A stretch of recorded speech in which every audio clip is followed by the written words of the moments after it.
The steam engine for its type is the fastest land vehicle. And the steam team are the power behind freight and express services that make up the Northwestern Railway.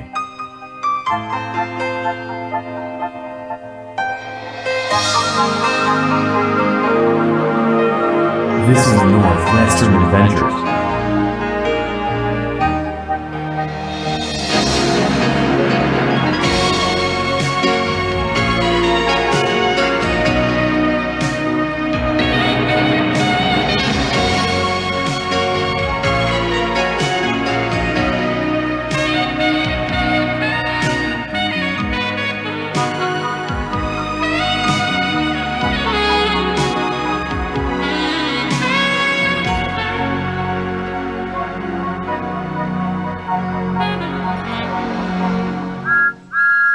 Accidents. They happen now and again. Sometimes just by chance. Just when you think that life is okay, fate comes to collect. Sodor has kinda gained a bad reputation when it comes to accidents. But Alfred's ghost sightings have stopped after 1945, so accident rates went down, which meant that Emily and Mickey had less work to do. So I began letting the two take turns pulling passenger trains. One day Emily was pulling the express, which meant that Gordon had less to do. He was just falling asleep when Henry pulled in. "Hello, fat face. Watch out for brake vans, Henry." "It wasn't my fault. Alfred's ghost caused the accident." "I thought it was ice and snow."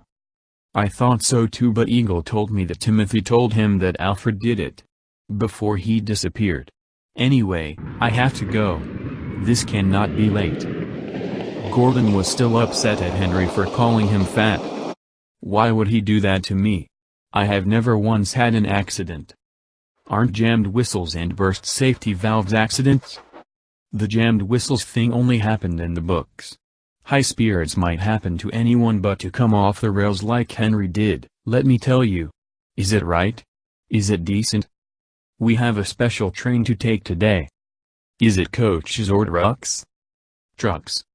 "I'm not leaving this spot then." "Tell that to Edward." "What do you mean?" "Oh. Darn it." Edward dragged Gordon all the way to the turntable. Gordon wanted to stop it just like he did almost 20 years ago. But when he started, he couldn't stop and he slid into a ditch. Whoosh. "Get me out. Get me out." "We can't. You'll have to wait until Emily or Mickey get here." The entire afternoon was spent trying to get Gordon out of the ditch. They first tried with a crane, but that didn't work. It even got to the point where we tried to pull Gordon out only using people. He only got out when James and Henry pulled him out that night. They cleaned Gordon off the next morning. His punishment was that he couldn't pull coaches for a while. James had to take the express. It was September 1952, and September always means fall. The leaves were already turning orange and red. James was climbing Gordon's hill and got distracted by the red leaves. Then he began slipping. It was actually Gordon who saved him as he pushed the train up the hill. A few days later, Thomas had an accident when he wasn't following the rules and regulations. But before I get to that part of the story, listen to this music video that's pointless to the story.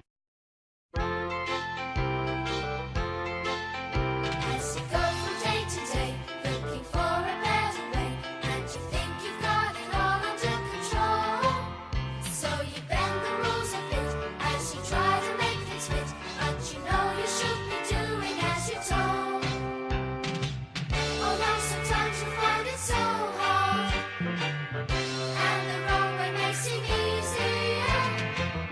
It doesn't matter.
Thomas had to take some trucks to the mines near Torrek. They were mining out all the lead. The mines sometimes dug underneath the rails. This made the ground very unstable. It could hold the weight of trucks but not the weight of engines. There was a sign that read engines cannot go past this board. Thomas saw the sign and always wondered what was past the sign. He tried to go past it several times but every single time he was stopped. Thomas didn't give up trying to go past the sign. He came up with the perfect plan. The next day when Thomas was at the mines again, he jerked forward causing both his driver and fireman to fall off the footplate. Thomas only got a few feet from the sign before falling into a mine. Now I know why the sign was there. If you read the Railway series, then you might think that Gordon came to Thomas' rescue. Well, he was too heavy to go on the branch line, so I sent for Charlie to get him out. That was the day that Thomas became Charlie's first friend. All of these accidents remind me of another song. I think you all heard it before.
I'm starting to think I'm lost. Why didn't I go with the others when they left Sodor? Why did I have to leave the night after? Now I'm stuck somewhere I don't know. Wow. A bright light in the middle of the night? That's not suspicious at all. I better go back home. The others are probably worrying about me. You're coming with me. Wait. That voice. Is it really? Hey. Let me go. You are just what I need for my master plan. Not another plan. Ah.